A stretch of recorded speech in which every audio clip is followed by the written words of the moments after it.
Video केवल जानकारी और शैक्षणिक उद्देश्य के लिए है। किसी भी फाइनेंशियल निर्णय से पहले अपने सलाहकार से परामर्श लें। क्या आपने कभी सोचा है कि कार बनाने वाली फैक्ट्री जिन मशीनों से इंजन काटती है, एयरक्राफ्ट के पंखे जिन उपकरणों से आकार लेते हैं, मोबाइल के छोटे छोटे मेटल पार्ट्स जिन सिस्टम से तैयार होते हैं, वे मशीनें आखिर कौन बनाता है? असली ताकत कार में है, मोबाइल में है, या उस मशीन में है जो उन्हें आकार देती है? कहानी एक औद्योगिक क्षेत्र से शुरू होती है। एक साधारण सा शेड, कुछ पुराने औजार और एक उद्यमी जिसने अपना सफर नई मशीनें बेचकर नहीं बल्कि पुरानी मशीनें ठीक करके शुरू किया। वो लेथ मशीन और मिलिंग मशीन की मरम्मत करता था। स्थानीय वर्कशॉप उसे बुलाती थी क्योंकि उनके लिए मशीन बंद होना मतलब उत्पादन रुकना। उसने देखा कि ज़्यादातर छोटे उद्योग विदेशी मशीनों पर निर्भर हैं और जब वो खराब होती हैं तो स्पेयर पार्ट्स या तो महंगे और या तो देर से मिलते हैं। धीरे धीरे केवल उसने मरम्मत नहीं बल्कि रेट्रोफिटिंग शुरू की। पुरानी मशीनों में नए कंट्रोल सिस्टम लगाना, मोटर बदलना, सटीकता बढ़ाना। कुछ सालों बाद उसके पास में इतनी तकनीक, समझ और ग्राहक संबंध बन चुके थे कि उसने पीएनसी कंट्रोल पैनल असेंबल कर स्थानीय वर्कशॉप को दिया। ये उसका पहला कदम था सर्विस से मैन्युफैक्चरिंग की ओर। समय के साथ में उसने एक छोटी सीएनसी मशीन विकसित की। शुरुआत में वो पूर्ण रूप से परफेक्ट नहीं थी, लेकिन उसकी कीमत विदेशी मशीनों से कम थी और सर्विस लोकल थी। एक ऑटो पार्ट निर्माता ने परीक्षण के तौर पर उसे खरीदा। मशीन ने काम किया, फिर दूसरे ऑर्डर आए। कुछ वर्षों बाद वो स्पेशल पर्पस मशीन यानी एसपीएम डिजाइन करने लगा। ऐसी मशीन जो किसी विशेष प्रक्रिया के लिए कस्टम बनाई जाती है। यहीं से मशीन टूल इंडस्ट्री की असली तस्वीर सामने आती है। मशीन टूल वे मशीनें हैं जो दूसरी मशीनों या धातु के पुर्जों को काटने, ड्रिल करने, मिलिंग करने, ग्राइंडिंग करने या आकार देने का काम करती हैं।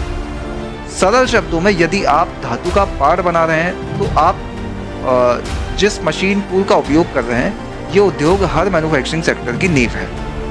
पारंपरिक मशीनों में लेथ, मिलिंग, ड्रिलिंग, ग्राइंडिंग जैसी मशीनें आती हैं।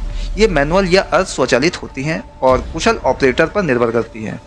दूसरी ओर सीएनसी मशीनें कंप्यूटर न्यूमेरिकल कंट्रोल पर आधारित होती हैं। इनमें सटीकता अधिक, उत्पादन तेज और दोहराव विश्वसनीय होता है।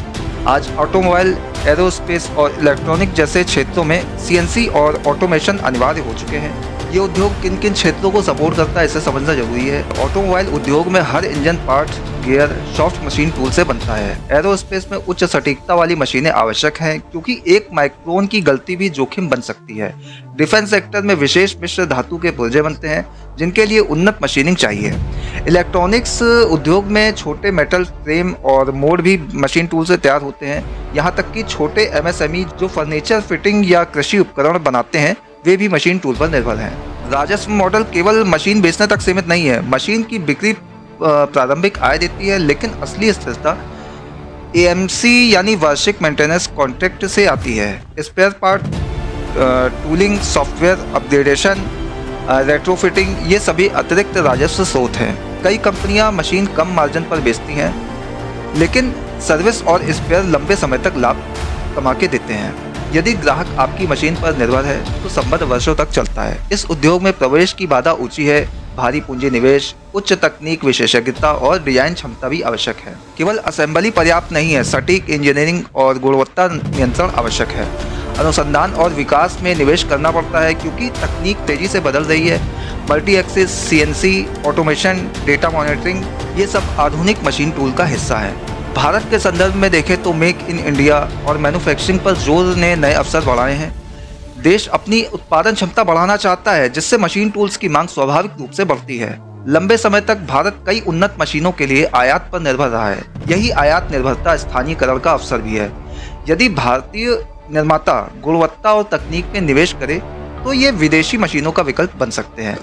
ग्लोबल सप्लाई चेन में बदलाव भी अवसर पैदा कर रहा है। कई कंपनियां चीन पर निर्भरता कम करना चाहती हैं। यदि भारत कंपटीशन, कीमत और विश्वसनीय गुणवत्ता दे सके तो मशीन टूल निर्यात का क्षेत्र भी खुल सकता है, लेकिन इसके लिए अंतर्राष्ट्रीय मानकों, सर्टिफिकेशन और निरंतर नवाचार की आवश्यकता है। चुनौतियां भी गंभीर है। भारी पूंजी निवेश शुरुआती चरण में दबाव डालता है।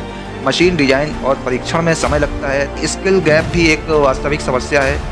कुशल इंजीनियरिंग और ऑपरेटर की कमी उत्पादन और गुणवत्ता को प्रभावित कर सकती है। अंतर्राष्ट्रीय ब्रांड से प्रतिस्पर्धा आसान नहीं है क्योंकि उनके पास में दशकों का अनुभव और उन्नत तकनीक है। सेल साइकिल लंबा होता है। कोई उद्योग मशीन खरीदने का निर्णय तुरंत नहीं लेता। परीक्षण, डेमो, वित्तीय मूल्यांकन, इन सब में महीनों लग सकते हैं। भुगतान अक्सर प्रोजेक्ट आधारित चरणों में होता है। यदि अर्थव्यवस्था में मंदी आती है तो उद्योग विस्तार रोक देते हैं, जिससे नई मशीनों की मांग घट सकती है। ऐसे समय में सर्विस और रेट्रोफिटिंग आय का सहारा बनते हैं। उस छोटे उद्यमी की यात्रा अब एक मध्यम आकार की मशीन टूल कंपनी में बदल चुकी है। उसने सीखा कि ये केवल उत्पाद बेचने का व्यापार नहीं है, बल्कि दीर्घकालिक औद्योगिक संबंधों का निर्माण है। उसने ग्राहकों के लिए प्रशिक्षण कार्यक्रम शुरू किए, त्वरित सर्विस टीम बनाई और सॉफ्टवेयर अपग्रेडेशन पर ध्यान दिया। उसकी पहचान अब केवल मशीन निर्माता की नहीं, बल्कि तकनीकी समाधान प्रदाता की है। मशीन टूल इंडस्ट्री किसी भी देश की औद्योगिक शक्ति की असली नींव है। यदि किसी देश के पास में उन्नत मशीन टूल क्षमता है तो वो आत्मनिर्भर मैन्युफैक्चरिंग की ओर बढ़ सकता है, क्योंकि जो देश मशीन बना सकता है वो लगभग हर चीज बना सकता है। अब सवाल यह है कि यदि कोई युवा उद्यमी सीमित पूंजी के साथ इस क्षेत्र में उतरना चाहे तो कौन सा सेगमेंट बेहतर होगा? क्या छोटे सीएनसी रेट्रोफिटिंग से शुरुआत की जा सकती है, या किसी विशेष स्पेयर पार्ट और टूलिंग पर ध्यान देना अधिक व्यवहारिक है?